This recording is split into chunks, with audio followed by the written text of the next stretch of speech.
आज जो मैं आपको बताने जा रहा हूँ वो कोई कहानी या किस्सा नहीं, बल्कि हकीकत है जो उस देश की सच्ची घटना है जिसे कभी सोने की चिट्ठिया कहा जाता था।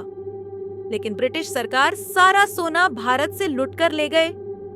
लेकिन अभी भी भारत के कई हिस्सों में प्राचीन समय के लोगों के द्वारा गड़ा हुआ बहुत सा धन है, जिसे वो चोरी हो जाने के डर से जमीन में गाड़ देते थे। और उनकी मौत के बाद वो सोना चांदी बस धरती के गर्भ में ही रह जाता है। ऐसा ही एक घटना आजकल यूपी के उन्नाव जिले के डोंडिया खेड़ा गांव में हो रही है, जहां के एक साधु शोभन सरकार को वहां के राजा राम बख्श की आत्मा ने उनको जमीन में गड़ा 1000 टन सोने का रहस्य बताया, जो आज के सोने के रेट के हिसाब से इसकी कीमत आंके तो 29 खरब रुपए के लगभग बैठती है। कौन थे राजा राम बख्श? कहां से आया सोना? कैसे मौत हुई राजा की? आइए इन सारे पहलुओं पर प्रकाश डाले। इतिहासकार चंद्रकांत तिवारी के अनुसार क्रांतिकारी शूरवीर राजा ने सन 1557 की क्रांति के दौरान अंग्रेजों के छक्के छुड़ा दिए थे। वह कौन थे और कब से वह इस किले में रह रहे थे, ये किसी को स्पष्ट मालूम नहीं है।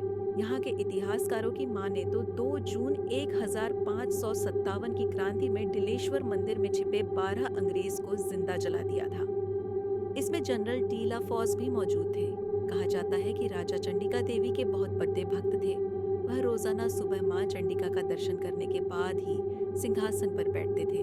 लोगों के अनुसार राजा राव राम बख्श सिंह पूजा करने के बाद अपने गले में एक गेंदे के फूल की माला जरूर पहनते थे। यही वजह है कि जब अंग्रेजों ने उनको अंग्रेजों को जिंदा जलाने की सजा के रूप में फांसी की सजा सुनाई गई और उनको फांसी पर लटकाई गई, तो उन्हें कुछ नहीं हुआ। इस तरह 3 बार उनको फांसी दी गई, मगर राजा को कुछ नहीं हुआ। तब राजा राव राम बख्श सिंह ने अपने गले में पड़े टीढ़े फूल की माला को उतार कर फेंका और गंगा से अपनी आगोश में लेने की प्रार्थना की। उसके बाद जब अंग्रेजों ने उनको फांसी पर लटकाया, तब उनके प्राण शरीर से निकला था। ढोंडिया खेड़ा के बुजुर्गों का कहना है कि यह खजाना बद्दा तिलिस्मी है। 18 तारीख से सोने की खोज शुरू करने वाली एएसआई की स्टडी भी इस बात की तस्दीक करती है कि खजाने को हासिल करना बहुत टेढ़ा काम है। अध्ययन के अनुसार ढोंडिया खेड़ा के प्रतापी राजा रामबख्श के जिस किले में सोने का खजाना दबा होने की बात कही है, उस किले को तिलक चंडी राजपूत ने 17वीं शताब्दी के दौरान बनाया था।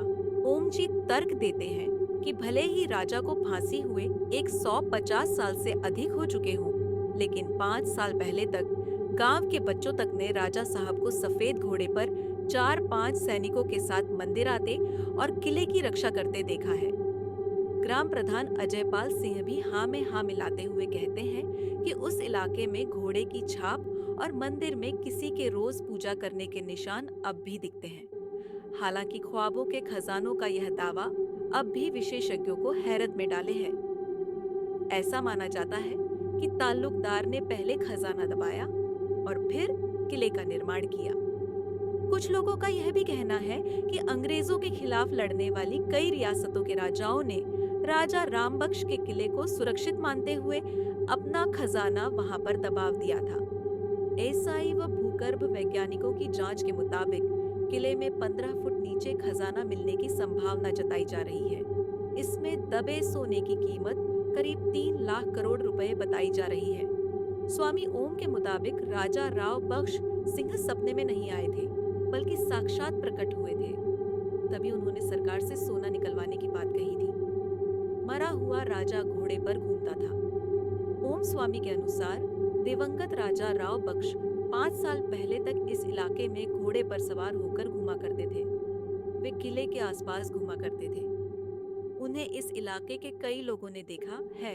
स्वामी के मुताबिक गांव दौड़िया खेड़ा का बच्चा बच्चा आपको इसके बारे में बताएगा।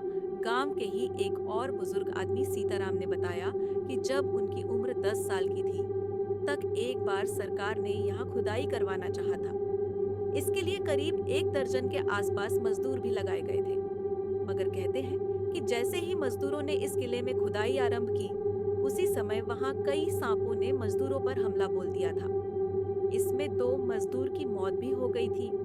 इसके बाद से वहां खजाने को लेकर कोई खुदाई नहीं की गई। पुरातत्व विभाग की टीम ने 12 अक्टूबर से कैंप लगाकर सफाई का काम शुरू कर दिया है। 18 अक्टूबर से स्वर्ण भंडार की खुदाई का काम शुरू हो गया है। उन्नाव के पूर्वा क्षेत्र के एक ही परिवार के 4 लोग राजा के वारिस होने की बात कह रहे हैं।